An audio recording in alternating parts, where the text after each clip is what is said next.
I believe that Lee Cawthon was one of the most evil men on this planet.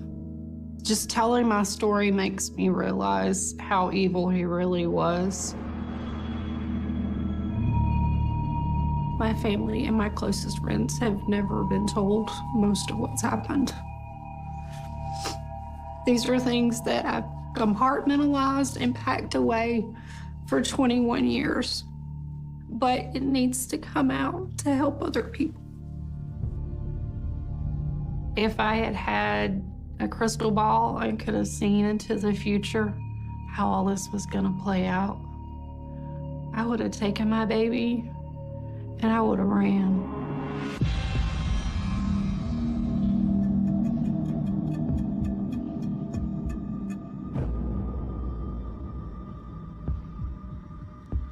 He let the demons take control of him. The picture just made me feel like he was close, and I didn't want that evil presence near me. I felt like just looking at his photo was giving him control again. There was no humanity left in him. He seemed to enjoy inflicting pain and harming others. The more he inflicted pain, the more he allowed that evilness to take over him.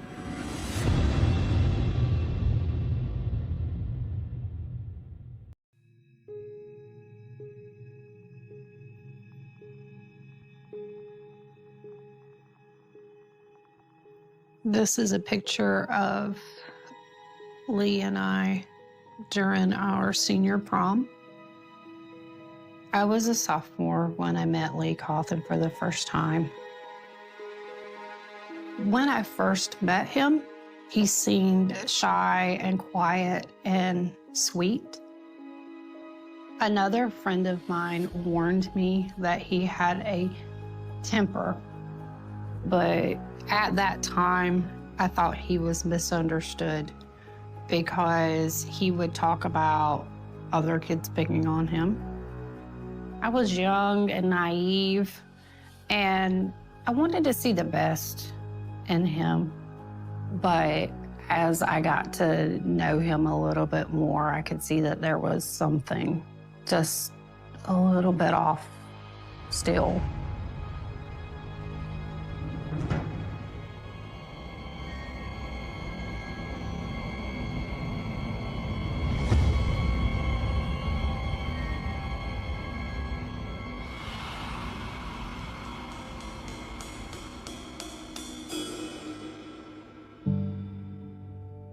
When Lee and I were first getting to know each other, he did tell me that I was beautiful a lot. He would tell me, "You're too pretty for me." But he went from being flattering and loving and supportive to becoming very controlling and obsessive over me.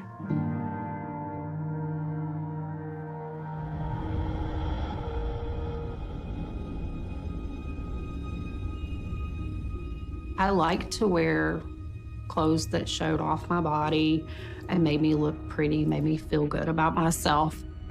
But Lee insisted that I wear baggy clothes, blue jeans, flannel shirts, that sort of thing. Okay, I'm ready. Let's go. You're not going out dressed like that. He made comments, "I don't want other people looking at you." And he would tell me, "Don't put hairspray in your hair. Just leave your hair straight. Just put it in a ponytail." If I didn't do what he wanted, he would come up and he'd mess up my hair on purpose. If I wore makeup to school, he would walk up and lick it off my face. I thought that he was just being a gross boy. You know, teenage boys can be gross and have a weird sense of humor and be kind of crude. I did kind of resist, and I was like, well, I'm just gonna do my hair the way I want to do it and do my makeup every day and wear what I want to wear regardless. I don't know what your problem is. I look fine. But then he got more serious about it. I don't want people looking at your legs or to see your cleavage because I don't want them to take you away. Lee was jealous and insecure. I feel like that's why he was trying to control me so much. He was scared he was gonna lose me. And so I slowly got where I wore less and less makeup, and I, pulled my hair up more because I knew he was just gonna mess it up.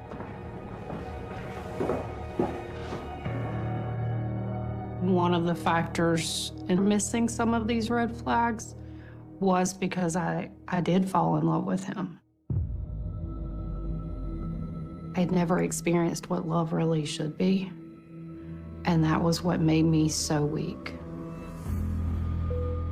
He always had a way of twisting things around so that he would get his way.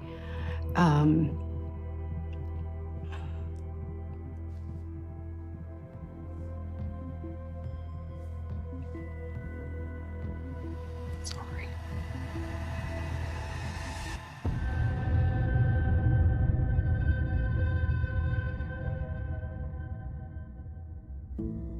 I thought that he was a loner because he didn't have very many friends. And at that point, I didn't realize that so many people were scared of him. One day after school, Lee and I were hanging out at his house, and his grandparents came in and were really angry. Was anything going through your mind? Did you even know the kid? He had gotten in a fight with a kid, and the kid was a hemophiliac. Lee hit him in the nose to the point the guy was bleeding so bad that he had to go to the hospital. Did you consider the fact that you might have even killed the kid? I asked him, did you know that the kid had hemophilia? He was like, oh yeah, I knew. I'm like, well, what if the kid had died? He's like, oh, he wasn't gonna die. He made it out to be like he was the victim, that the kid started the argument, and he finished it. I thought he was still the kid that had been bullied, and he was just trying to stand up for him. Lee got suspended and got kicked off the bus, and it just didn't seem to faze him. He was proud of what he did. He bragged about it to everyone. He thought that by intimidating people, that people had to respect him. It empowered him and made him feel superior to everyone else.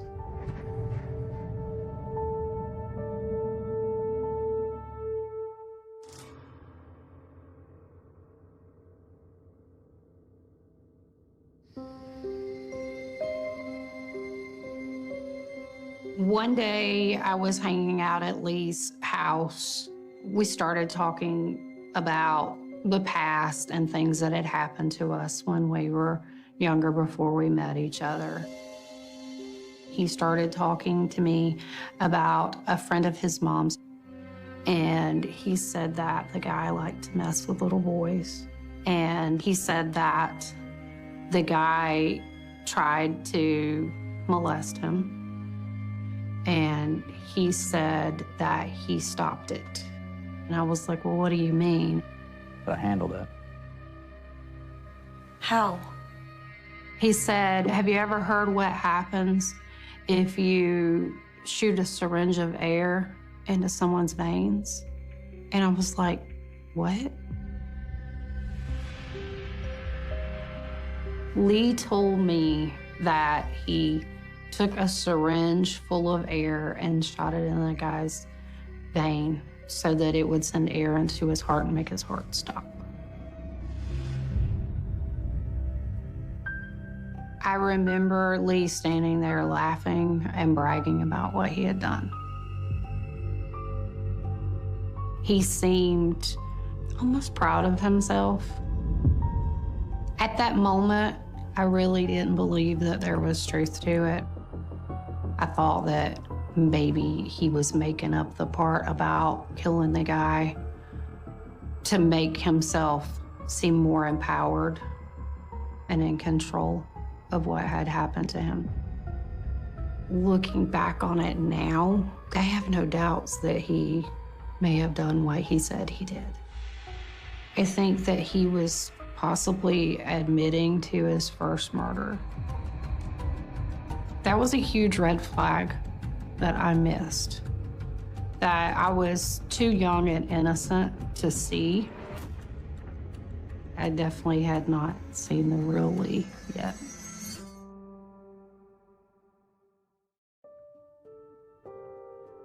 Lee was almost obsessed with sex. And the more violent he got, the more sex he wanted. But at the same time, I loved him. And, you know, teenage love, you think that you're only going to be with this person for the rest of your life, no matter what.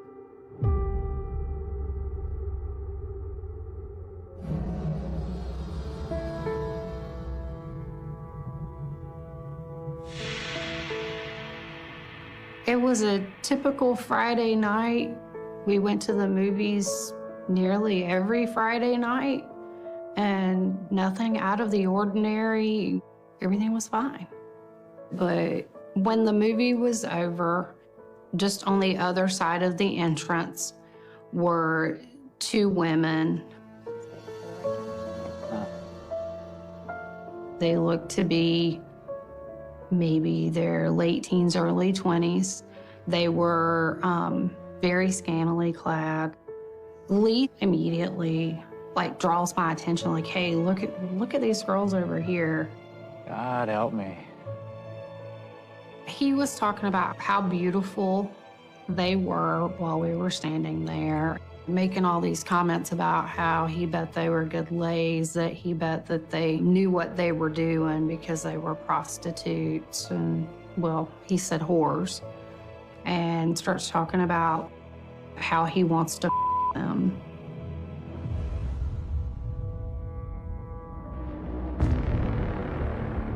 At that point, I just felt disgusted and shocked.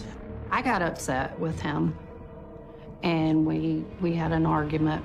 Is that something that you want? I was like, well, if you want other girls, then let's just end it. I'm done. You're disgusting. Lee punched me in the eye, and it immediately turned black and started swelling. This was the first time he had ever hit me. I was wearing his class ring at the time, and I took it and I slung it off, and I just slung it at him as hard as I could, and I said, I'm done with you. When I said, I'm done with you, I deserve better, we're not gonna be together anymore, I took his control away from him. And he started begging and apologizing profusely. He knows that he's not supposed to do that now, so he'll never do it again. I made excuses. Everybody loses their temper. Everybody gets angry sometimes. Looking back, I can't believe I believed him. I'm just like, hello? How could you actually believe that he would never hit you again?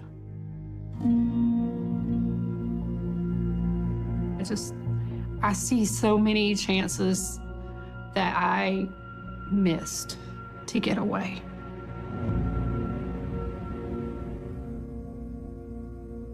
And I carry that in my heart because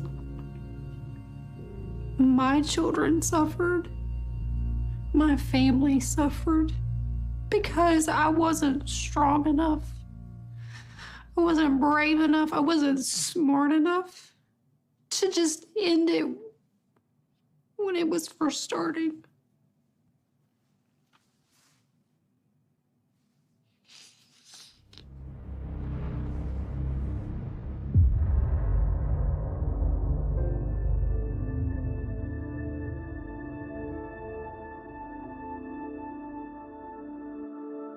When Lee and I first met and we were talking to each other about our future, he told me that he wanted to become a doctor. The first time that I noticed he had a fascination with death was when his AP biology class had went on a field trip to the University of South Carolina. He talked for days and days after that field trip about seeing the cadavers and seeing how they did autopsies on people. He was just so enthused by that. And he really had an unnatural fascination with not just death, but he was watching pornography constantly. Very graphic depictions of sexual things. There was people having sex with dead bodies. There was people having sex with animals. At first I thought that he was just curious, and then I started to realize that he had an addiction to it. It was like the aggression and the violence turned him on. But as a teenager, I thought that was just a normal thing, that guys liked gross things and girls did not. But talking about this and bringing this up, it's just like, wow, how did I not catch that? I could have never imagined how bad things were gonna get. This was just the beginning of it.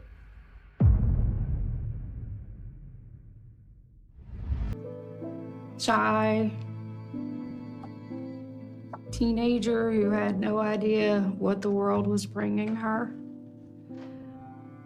I would tell her to run, to get as far away as she could, to take her baby and go. Lee wanted me to have an abortion, and he started calling my baby a virus. But I was still hopeful that when he saw our daughter, that he would become the father that she deserved. Lee tried to do everything that he could to destroy the young lady in this photo.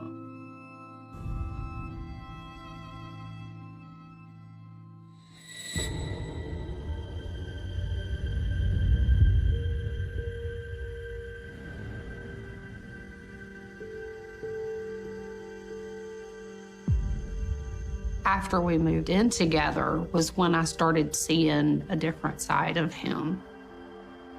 My dad had a little dog that he inherited from his close friend.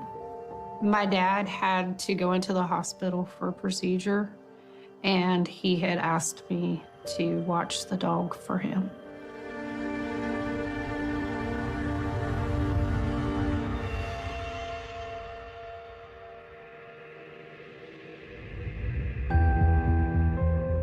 I was working night shift, and I came home and opened the door expecting to let the dog out to potty that morning, and the dog's not there. Luna! I was calling for the dog, and Lee came in there, and he goes, "You can quit calling for him. I took care of him." And I said, "What do you mean?" He goes, "Oh, you don't have to worry about him anymore." I made sure that that dog doesn't bother us again. When Lee told me that he had taken care of the dog, he had this smugness to him. He had a smirk on his face. I could see a black garbage bag. You could tell that there was something inside. It was kind of a rounded, lumpy. I opened the bag and looked in, and I was just in shock.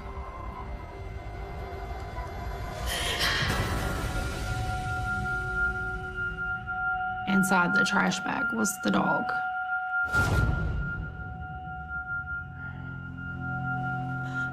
I kind of gasped. And I was kind of holding back tears because I was like, please, please no. Please no. He had stabbed it and killed the dog. It was a bloody mess.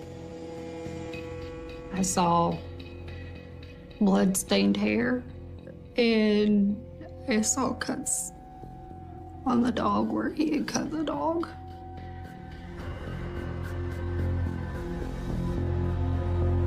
When my dad got out of the hospital, I told him that the dog had ran away, and I never admitted that I knew what he had done to the dog, until now. I was scared that he had that ability that he could do that to an animal, and what would stop him from doing that to me?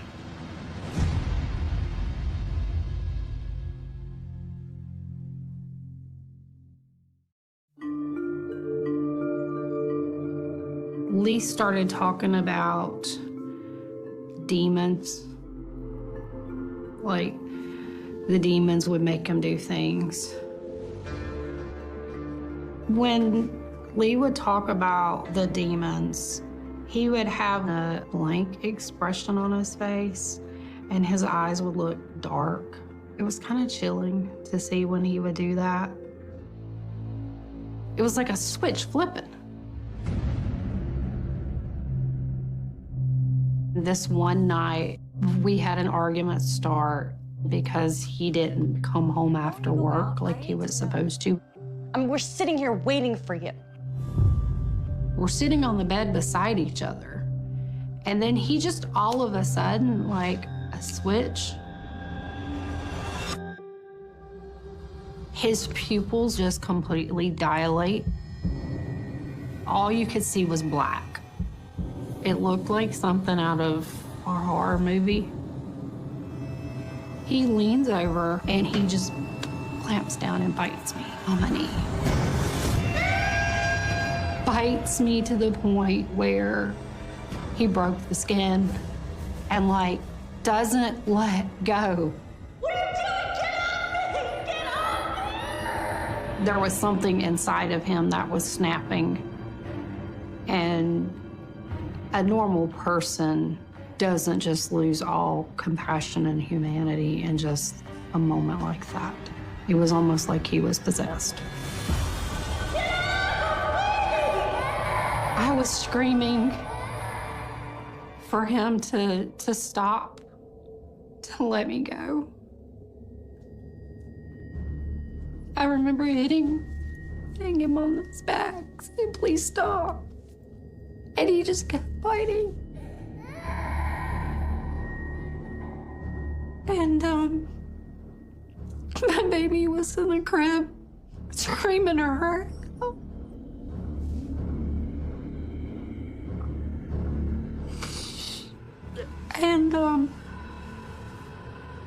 And I think that might be what made him stop, was because she was crying.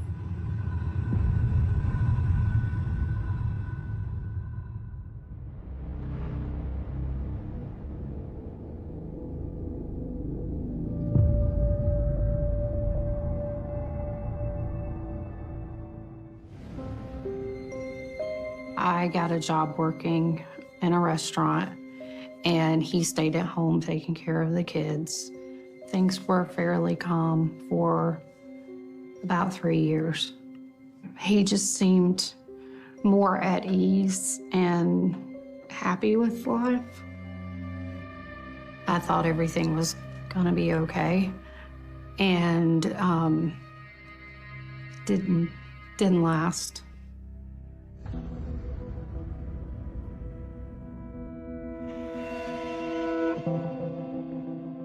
He had the saddest look on his face.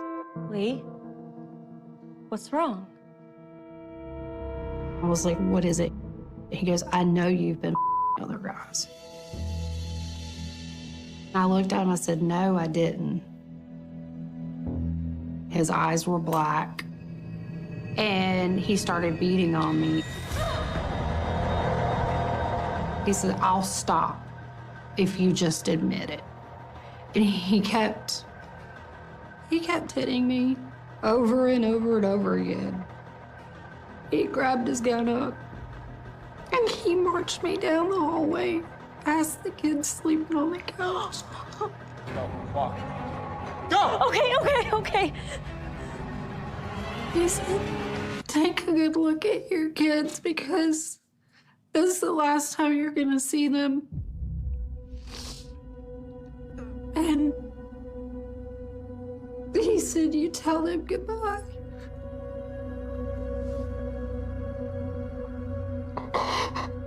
I'll just take a minute, please.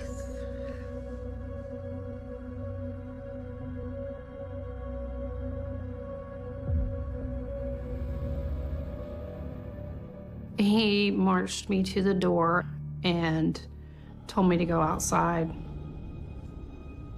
I thought that he was walking me out in that field to kill me.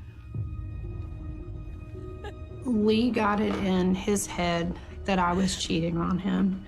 And no matter how many times I told him that I wasn't, he just continued on. He was telling me, do you see them? We're gonna let them decide whether or not you live or die. It was like he was either seeing demons or ghosts. He said, you tell them if you cheated on me or not. And they'll tell me if you can live or not. Confess. I decided to say whatever he wanted because I wanted to live. I finally was like, just stop. I said, yeah, I did it. You don't see any other way out but to say yes. I said, please let me live. I cheated on him. Please let me live. I confess.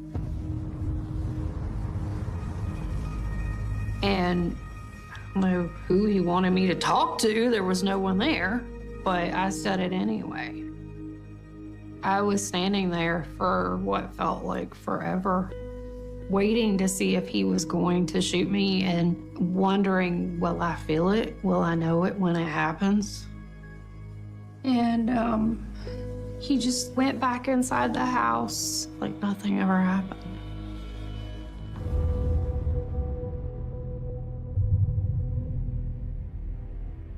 For the next 2 years, he wouldn't let me go anywhere with both my kids at the same time.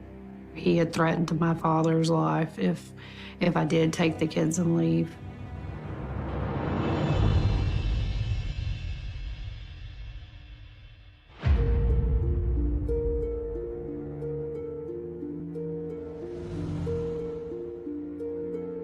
One day, his stepfather pulled into our yard.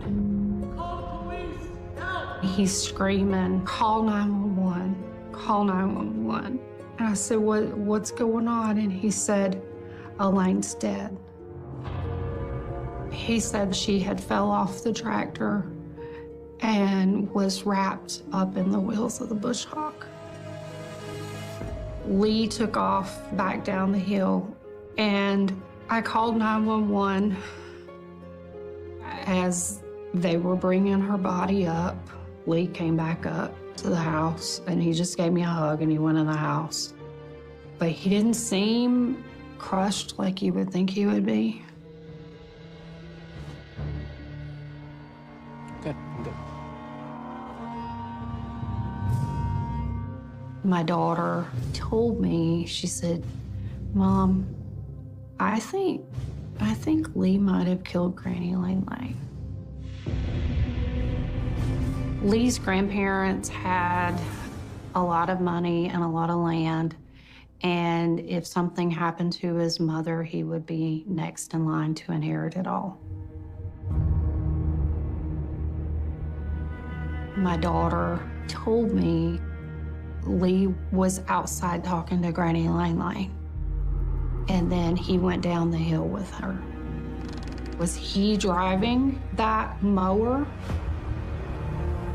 And she was on the ground and he rolled it over her and just left her there like that.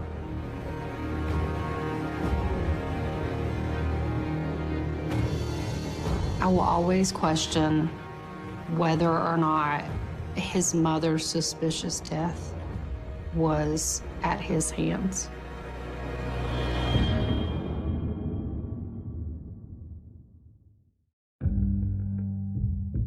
We needed someone to watch the kids so that we could go to Lee's mom's funeral.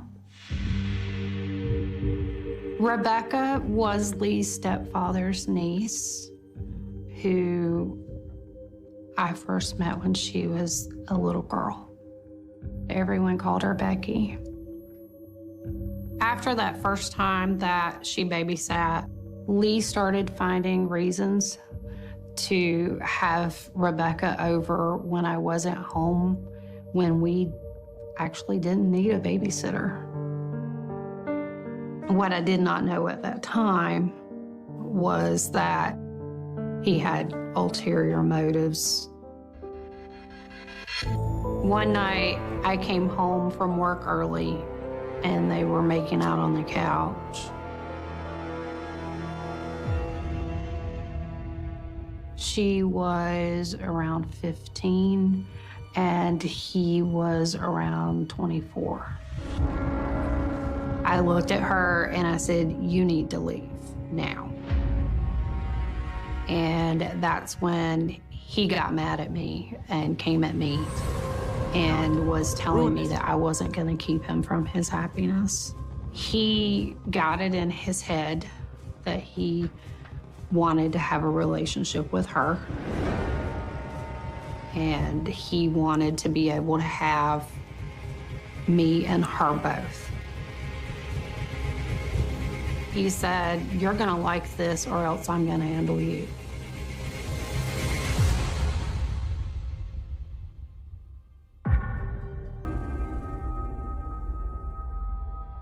No matter how many times people tell you you shouldn't be treated like that, no matter how many times you even put it in your head, "Hey, I don't deserve this," until that moment clicks in your head, there is nothing that anyone else can do to save you till you're ready to be saved. You have to make that step for yourself.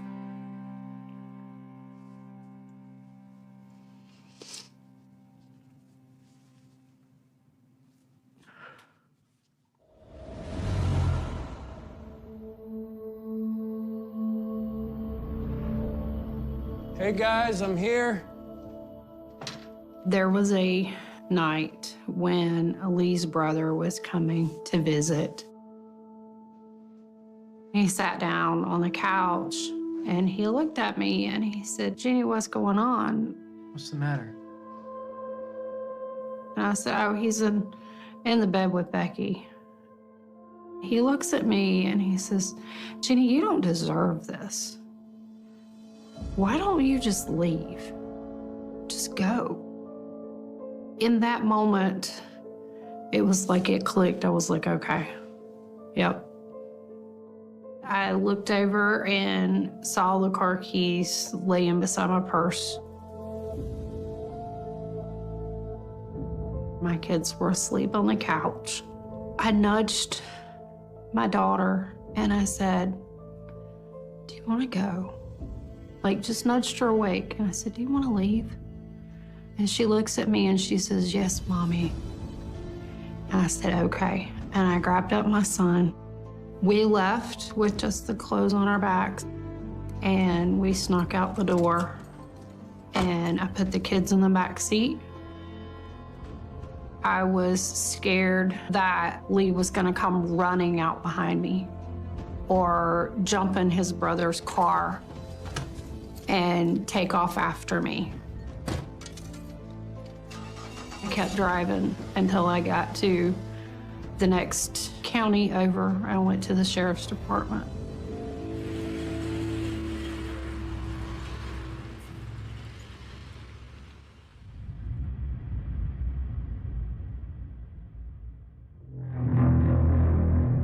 I got divorced from Lee.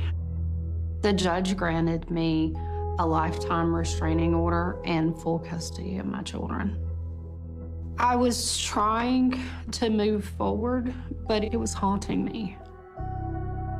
We were still constantly looking over our shoulders because I was afraid that he would come back and retaliate even worse because I had gotten the divorce.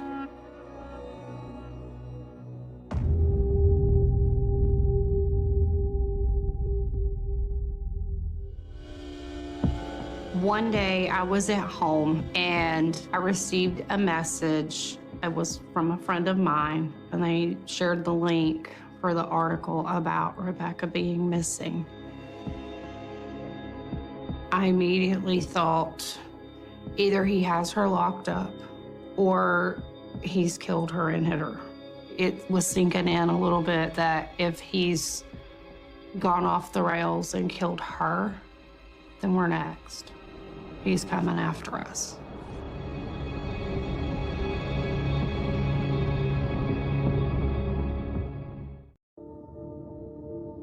The day that I discovered that Rebecca was missing, some of our friends had seen the news release on it, and they sent it to me on Facebook.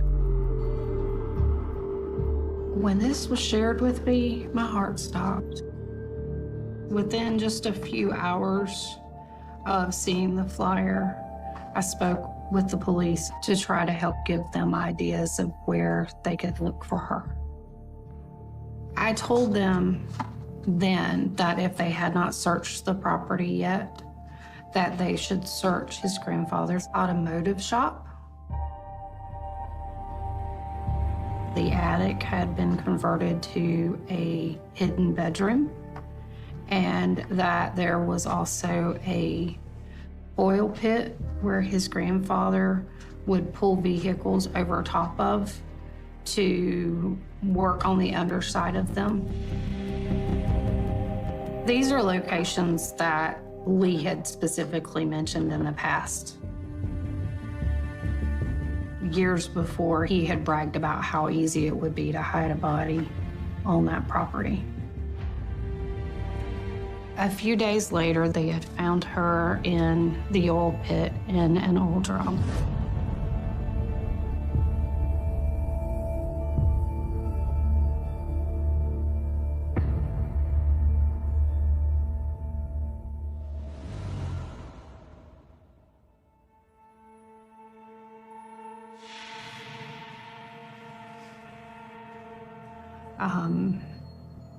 When I look at this, I just see pure evil. I don't see any humanity left in this man at all. It gives me chills to even look at this photo.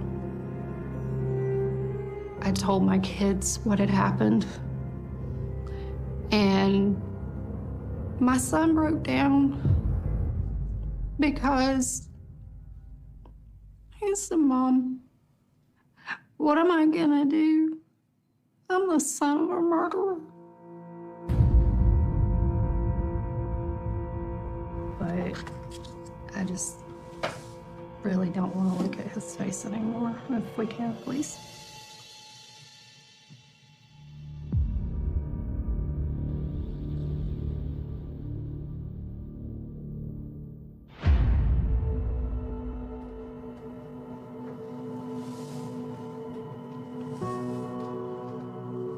This is one of Lee's mug shots. see his eyes are completely black. There's like no sense of humanity left to him. Even the shape of his ears, they're pointy like an evil demon. Anyone could be an evil person and you just don't know it because you haven't seen the side that they have behind closed doors.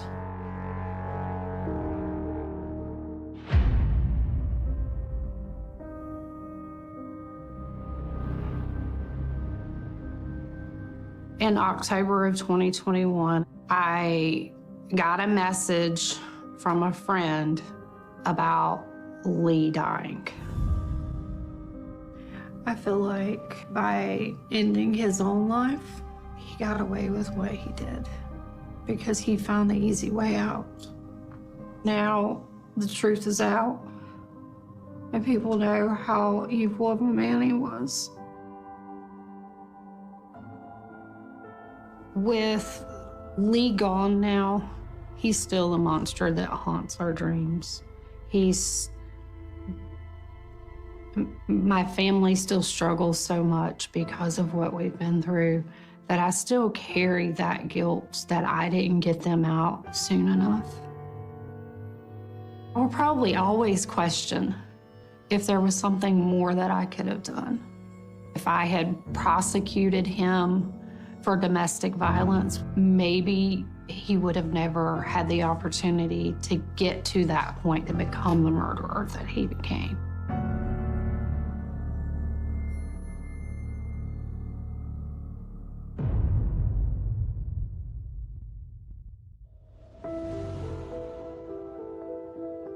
I'm always gonna feel haunted. I'm always gonna carry that pain around. But my life today is so much better than I ever could have imagined it would be. I went back to college. I have a husband who is so supportive and loving.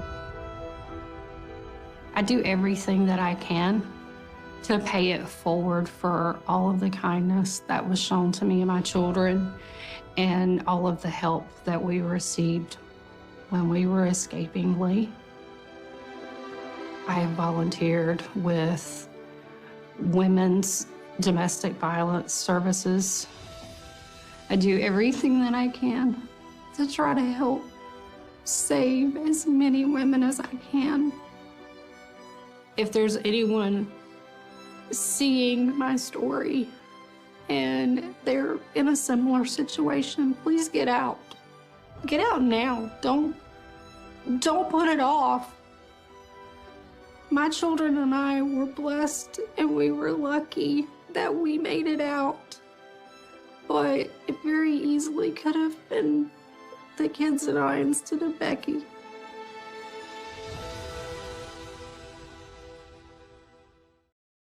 "33-year-old Heather Barron and her boyfriend, 37-year-old Kareem Ernesto, who had both already been found guilty of first-degree murder and torture. Family members say the woman they once loved turned into a monster. This is a picture of Heather's mugshot when she was arrested. She doesn't even look sad. Your baby just died, and you're not sad. You're irritated. To me, this isn't my sister. This is the monster she became.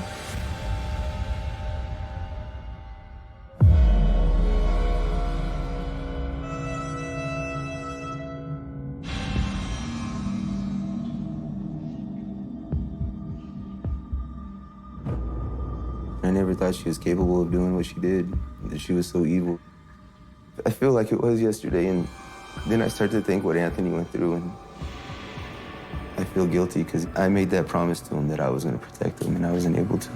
This is a picture of Heather and me when we lived in Missouri at Christmas time. And these were one of the happy days. I loved my sister, and you can see it in this picture. This was before the evil took over her. And it's hard to connect the dots of who she was in this photo to what she became and what she is today. We had each other. We were there for each other, no matter what. Those were good times, and there weren't very many of them.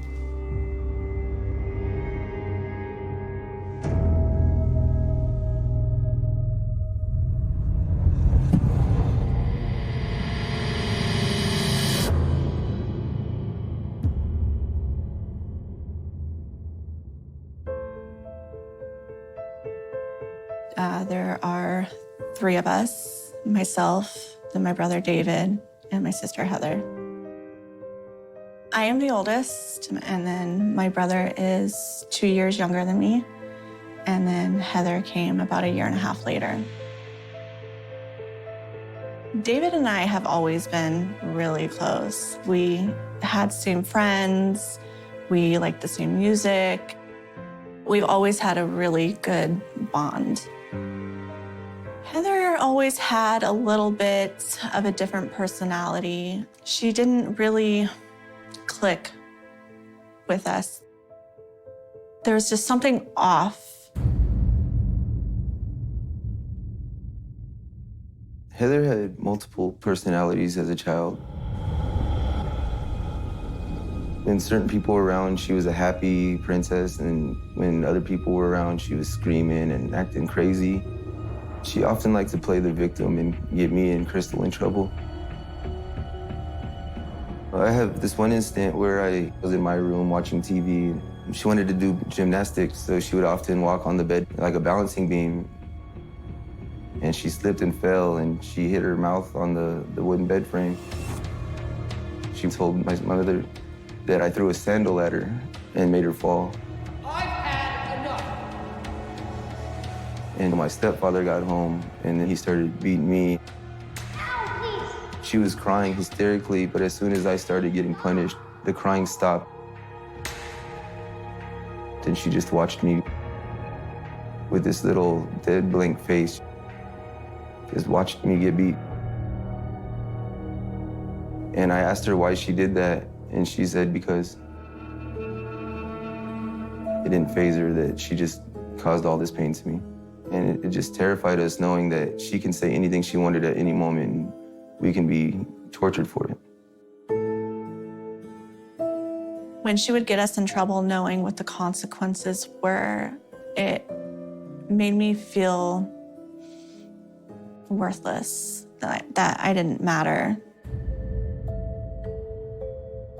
Looking back, I think that Heather's evilness started then at a young age. I think she enjoyed watching others get hurt, and she was just taking notes for when she got older.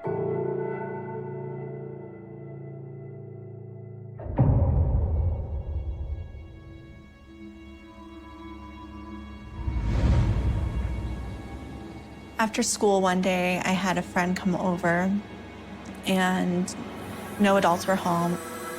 When is it gonna be my turn? Go away.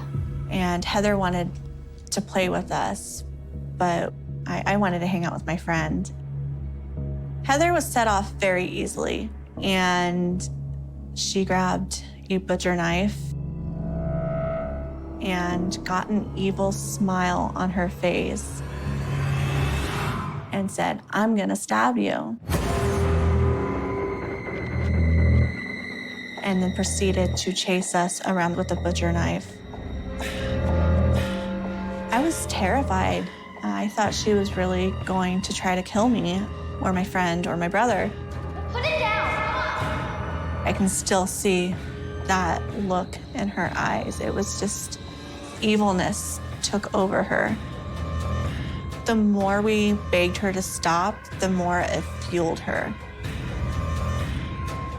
We got away and locked ourselves in the bathroom and put our backs to the doors to hold the door closed. We just see the knife going from underneath the door at us, and Heather screaming that she was gonna kill us all. I was telling him to get away from the door because we weren't sure she was going to stab her way through the door. And it was worse that we couldn't call for help because we didn't have cell phones at the time. I was scared she was going to cut us or kill us. After the incident and Heather cooled down, my friend left immediately. When I finally was able to get to the phone, I had called my mom at work and told her what had happened. And she said, "Why did you let Heather play with the knife? We will deal with this when I get home." David and I both got beat with a belt that night.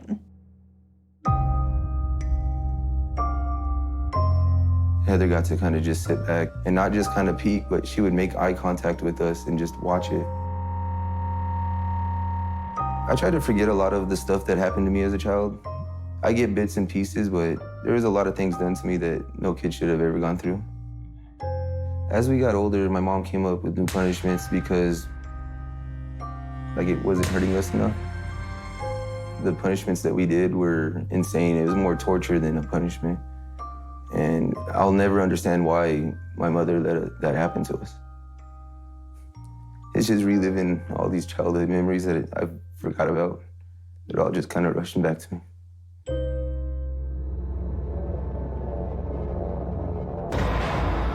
It does haunt me. It was a crazy thing to watch, her progress with her actions. You go from telling lies to get us in trouble to actually trying to stab us. You're disregarding life that young. What are you gonna do when you're an adult?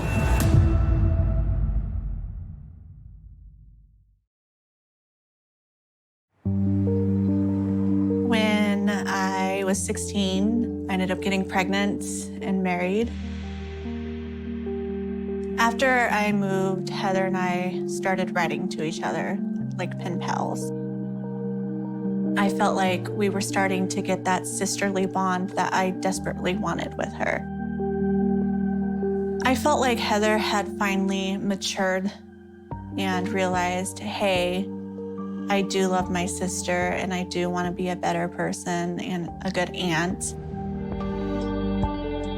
In 2006 or 7, Heather was 16 and was in a new relationship and had become pregnant. And I was very supportive of that because she said that she wanted this baby and I wanted her to have the support I didn't get when I was pregnant at 16. I thought she had a really great support system to become a good mom. On May 4th, Anthony was born. When I saw his little picture, it melted my heart. That little boy, he was so beautiful and healthy, and I was in love.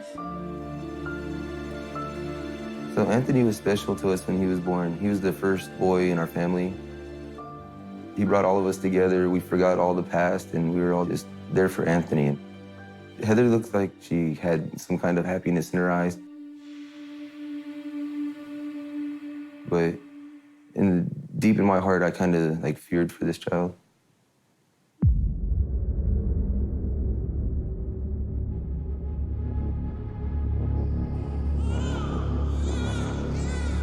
Once Heather moved in, we realized she wasn't being the mother that we thought she was. Anthony's father was doing a lot of the work. You need to be a mother, but don't do anything. We would hear Anthony crying at the night because Heather wouldn't want to wake up. Heather's and Anthony's father's relationship was shaky. He is a baby. He is going to cry no matter what I do. You can hear all the arguing and fighting, and they would argue over drug usage and not taking care of the baby and accusing somebody of cheating. It wasn't as good a relationship as it looked like in the public's eye. It seemed like towards the end, Heather was intentionally trying to push him away because she wanted to go with another man. I want you out of my life and out of his life. Heather says she doesn't need him. He's worthless piece of crap, and tells him, like, I don't want to see you anymore. You're not going to see my kid anymore. If you come around, I'm going to call the police and let them know that you and your family are illegal and get you deported. And then she punched him in the mouth and made his lip bleed. And that's when he told me that he was leaving, and he begged me and my wife just to make sure Anthony's safe and taken care of. I believe Heather would have called the police on Anthony's father because it's just the type of person she was. She would do anything to get her way.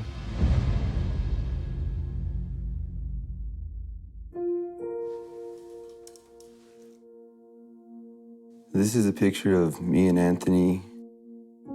Miss his smile. I think me and Anthony were a lot similar and a lot of me in him, even though he's not my kid. But maybe it's because I showed him good times and happiness, and he knew, like I said, he knew I was there to protect him and I was there to love him, and we were always there when he needed us. When I look at pictures of him and this big smile that he has, the happiness, and I could see it, it's there, but at the end of the day, I feel guilty because I made that promise to him that I was going to protect him, and I wasn't able to. Me and Anthony were so close because at an early age, we saw how Heather treated him, and it was a lot like how our mother treated us. And so I wanted to be that father figure to him that I knew he wouldn't have in his life. I wanted to be his safe spot.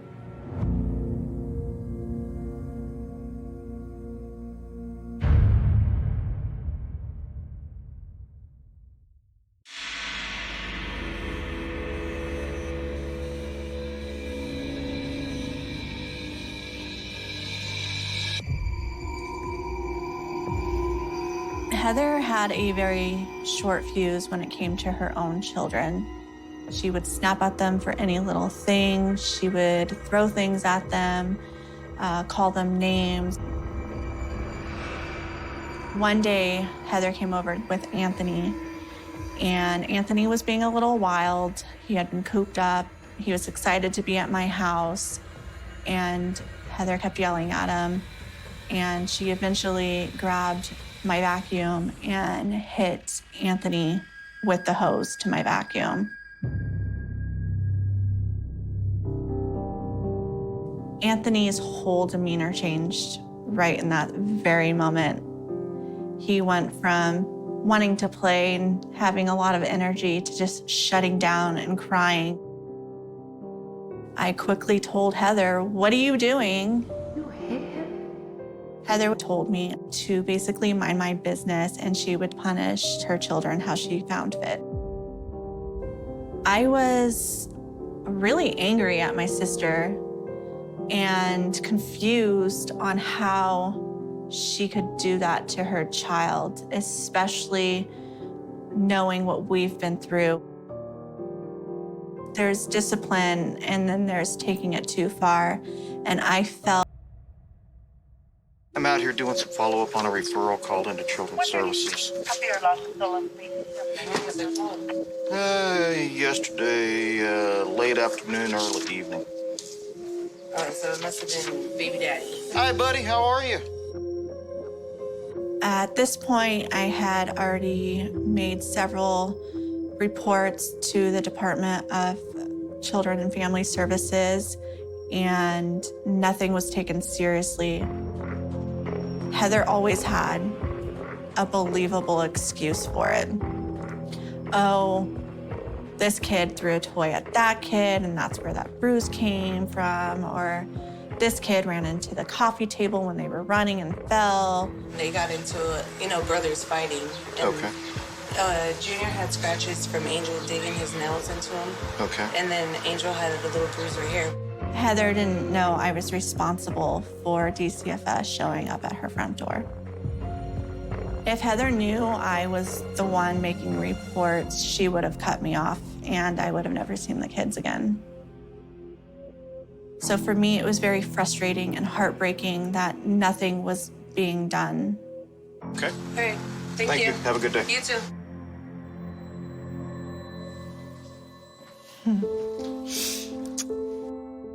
This is a picture that I took of Anthony at the park. I had just gotten a new camera and I made him do a photo shoot with some of his cousins. Remember, he was like, take another, Auntie. He was just enjoying every second of it.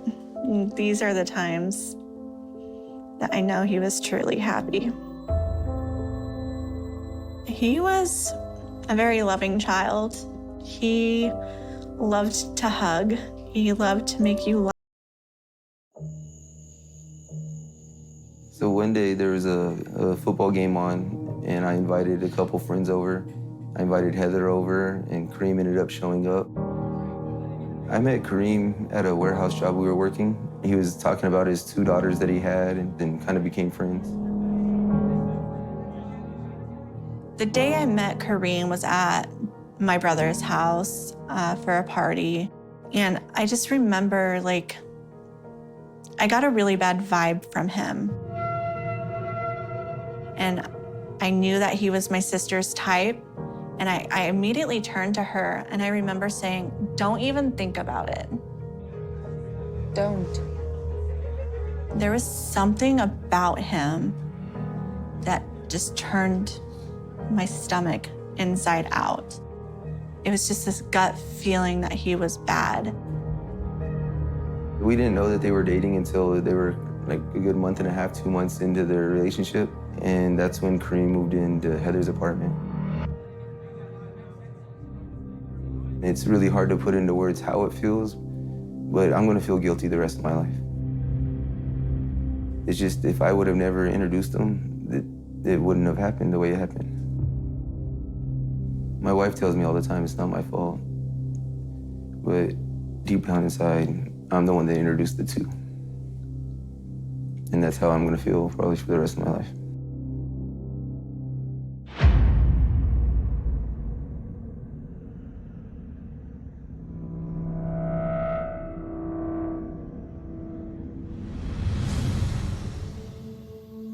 So one day Anthony was over and was playing with the kids, and he took off his long sleeve sweater that he had, and we noticed some scratching on his arms, and we asked about it. And he told us that he fell down playing. At first we're like, okay, you know, it looks kind of bad, but boys are boys. And then I noticed there was a hand mark on his thigh. And I asked him what happened, and he tried to say his little brother hit him, but his brother was 2 years younger than him. And the hand mark was the size of an adult hand. But after that, we kind of felt this uneasy, and we started asking him more questions. What happened, bud? And it was always, it's basketball, it was soccer, he pushed me or he hit me. They never wanted to admit that it was mom and the boyfriend. Am I in trouble? No. You're not in trouble. And me and my wife kind of freaked out, and we're like, what's going on? He's not telling us.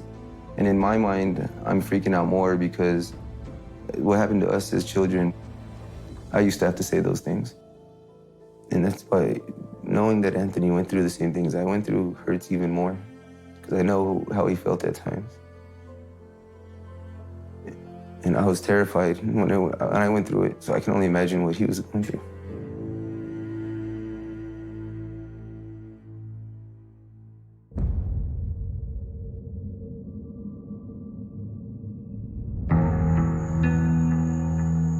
So one day, Anthony and his siblings were over at our house, and Anthony's sibling asked to use the restroom. And then 5 minutes later, he had to go to the bathroom again and again. It just kept happening. But after he did it multiple times, that's when I felt like I needed to go check on him. I opened the door, and he was eating a banana through the peel, and just devouring it. And that's when me and my wife sat down and started asking a lot more questions. And I asked him what was going on, and he just kept saying that he was hungry, and he was eating them whole, so there was no evidence left in the bathroom. And then he started crying because he thought he was in trouble. I reassured him that he wasn't in trouble. He's allowed to eat the food, but I was trying to tell him he doesn't have to sneak it. You just let us know that he's hungry. When you're here, you can eat anything you want. You don't have to hide it from us. And I was like, your mom said you ate before you came over. He's like, no, they haven't fed us since yesterday. And I was like, what'd you eat yesterday? And they told us that they ate a frozen burrito, still frozen, that was all that they were given by Kareem. And what haunts me to this day is I told them that we'd always be there to protect them and that they don't have to worry, just tell the truth. And that's when they started opening up about everything.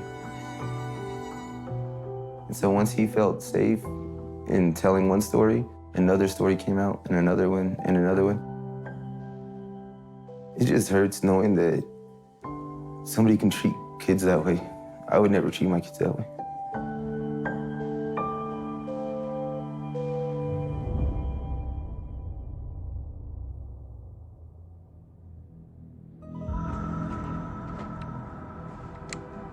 There was so much going on that we didn't even have a clue about until that day.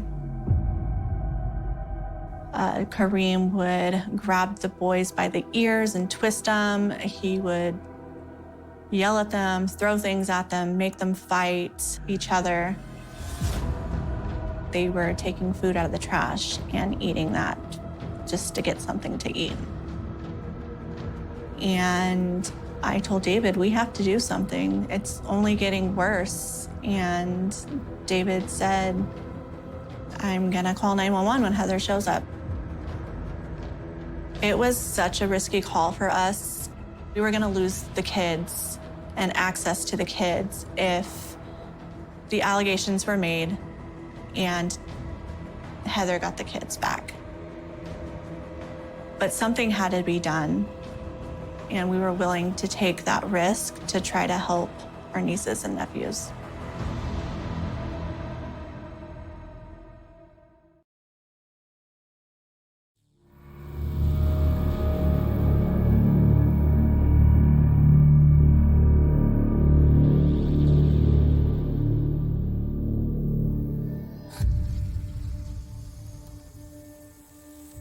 So that night, Heather shows up from work to pick up her kids.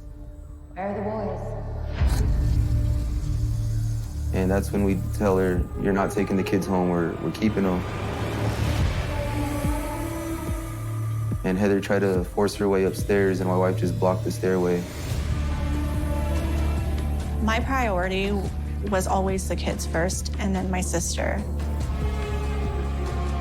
When I looked at her, she wasn't quite human to me anymore. She had become this monster in very slow motion to me. Right there, and then we called 911.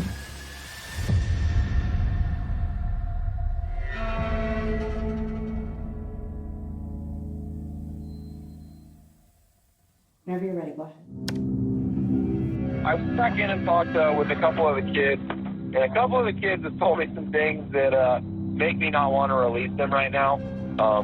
I'm not going to release them. Basically, they're saying that the guy Kareem that I referred to earlier, he's been pretty physically abusive to him, hit him with belts on the leg, and they said he was hit in the face with the belt. Apparently, he held the youngest by his ankles over the flight of stairs. I tend to believe the kids, they seem pretty shooken up when I talk to them about it. Mom, at this point, says she's willing to leave them here with brother. Brother is willing to have them stay here. This is an audio recording of the deputy that came out to my house the night that I called 911. He made the decision that those kids weren't going home that day. At that point, we were basically telling those kids that they can live with us and that we will be their parents from now on. The kids cheered when they found out that they got to stay with us. They actually smiled and jumped up in happiness and hugged us like we were their new parents. But it gave us a lot of false hope because at that moment we thought it was done. We were so sure that things were gonna be taken care of and these kids were safe. And they just ripped our hearts out and stomped on them.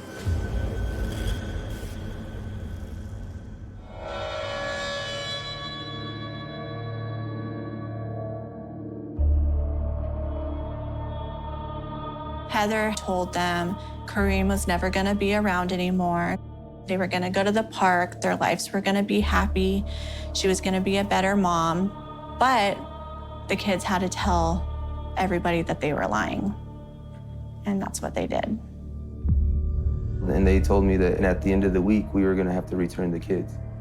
And I begged with them and I pleaded with them and I told them that if they return these kids within 5 years, one of them would be dead.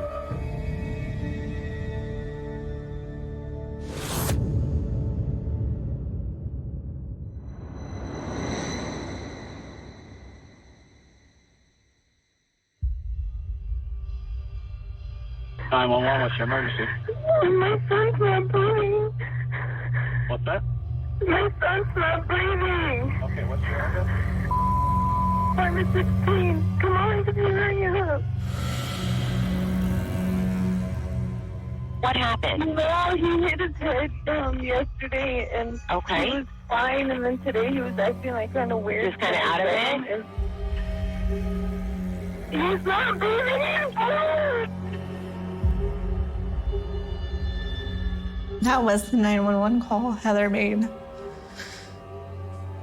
on June 20th.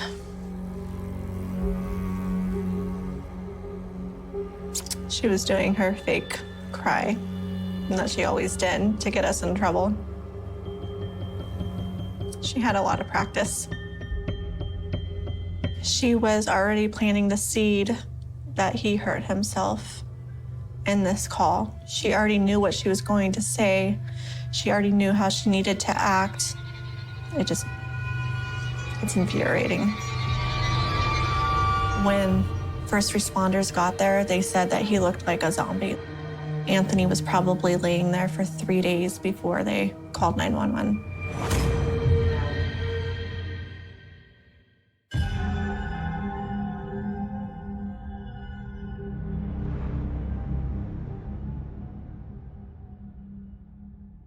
So when Maria arrived at the hospital, she realized Anthony was on life support.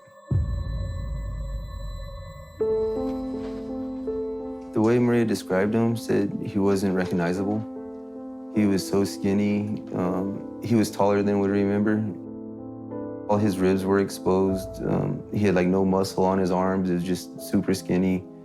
She said his eyes were sunken in and dark, bloodshot. She asked Heather what really happened because she can tell this wasn't an accident.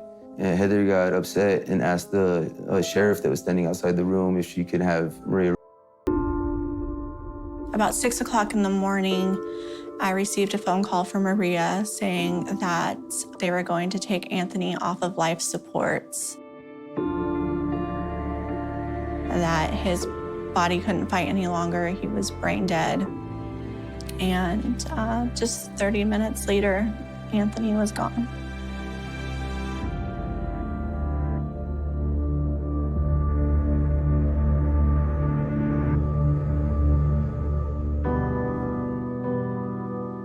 Heather was in the hall trying to convince everyone that she didn't do this to him when he died, so he died alone. And she should have been in there,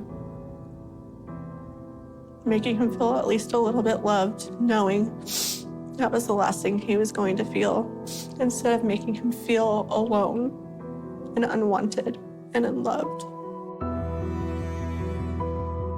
So once I found out that Anthony had passed, this rush of guilt went over me. That's when I really started to feel it, because I felt like we let him down.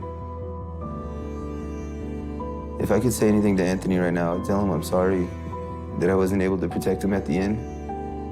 I would tell him I love him, and I'm going to do everything in my power to make sure this doesn't happen to anybody else.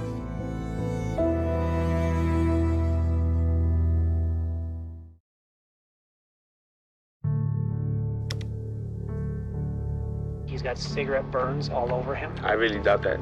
He does. He's got rug burns all over his body, too, that somebody was dragging him throughout the house. No. There's also a puddle of blood in his bedroom. Okay. That was him and Junior fighting in the room. And they were fighting. He was, yes, he threw him. A puddle of blood. What do you want me to say? I didn't do it. Junior's 7 years old. So when did they fight? They always fight. And they fight to where a puddle of blood is caused? And you're telling me a 7-year-old did that? I didn't say he did that. You asked me what happened there. This is Kareem's first interview with the police, and he's doing the same thing Heather did, trying to blame the kids, trying to deflect off of him. And everything he says is just a straight out lie. To me, he sounds annoyed that they're even asking him questions. Like he doesn't want to be there and he feels above it. Like he doesn't care that Anthony's dead. He just wants to make sure that he gets away with it and he can move on and go to the next chapter of his life. When Heather and Kareem were arrested, I felt a sense of relief that I knew the other children were safe now. Heather was pure evil, and I believe Kareem is too, and the mixture of the two is like throwing gas on a fire.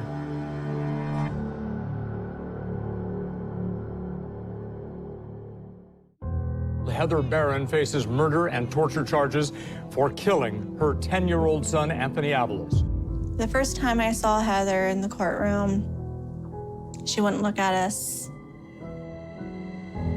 She had a very smug look on her face. She didn't show any emotion, and it was very infuriating. There were so many times I just wanted to jump over and just like shake her and be like, what is wrong with you? Why are you like this? How do you not feel sad that your child is dead?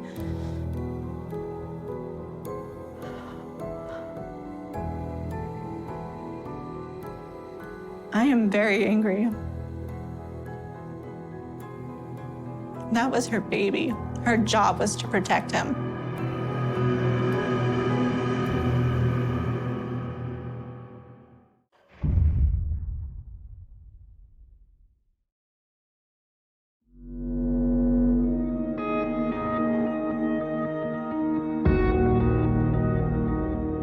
The grand jury thought that there was enough evidence for the death penalty to be okayed for punishment. And then when the new district attorney of Los Angeles took over in office, he took it off the table. But for me, it's what she deserved.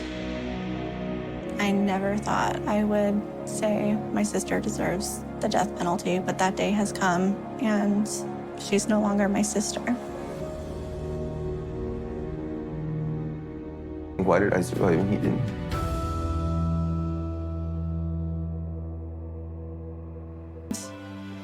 We're gonna make changes, and he is gonna be the difference, and he is going to save lives just like he wanted. Every exhibit, every speech, they weren't built on justice. They were built on a child's stolen moment. And now that child, this man, was sitting beside me, broken in places I had never bothered to see. The guilt didn't hit me like a wave. It hit me like pressure, slow, crushing, internal. I felt my breath shorten, my chest tighten, a dizziness rise in my throat. He didn't notice at first, or maybe he did, but he let the silence do its work. That night, after he walked me back toward the road, I returned to the hostel and collapsed on the bed. I stared at the ceiling for hours. Sleep didn't come. Memory came instead. Uninvited, sharp, accusatory. I remembered the applause at the award ceremony, the room full of people praising my courage, the bright lights, the champagne, the pride swelling in my chest, and in the middle of that, another memory, the small, shaking breath of the boy, the one I never heard because I was too busy framing the shot. My eyes burned. I didn't cry. Crying would have been too clean. Instead, I sat up, picked up my camera, and felt the weight of it pull my arm downward. I had never felt it that way before. Not as a tool, not as a companion, but as an anchor, dragging me, drowning me. Alcohol doesn't erase, but it blurs. I found a small bar by the docks. Dim lights, locals too tired to care, a bartender who didn't ask questions. I ordered a drink, then another, then another. Everything blurred at the edges, shapes dissolving, sound thinning, the world sliding out of focus like an overexposed frame. It wasn't indulgence, it was retreat. Cowardice disguised as self-forgiveness. At some point, I heard someone say my name. Soft.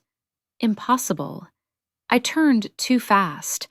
It wasn't him, just the bartender handing me water. Long day? He asked. I nodded. He said nothing else. Bless him for that. Then, hard. Back in my room, the alcohol didn't comfort. It clarified.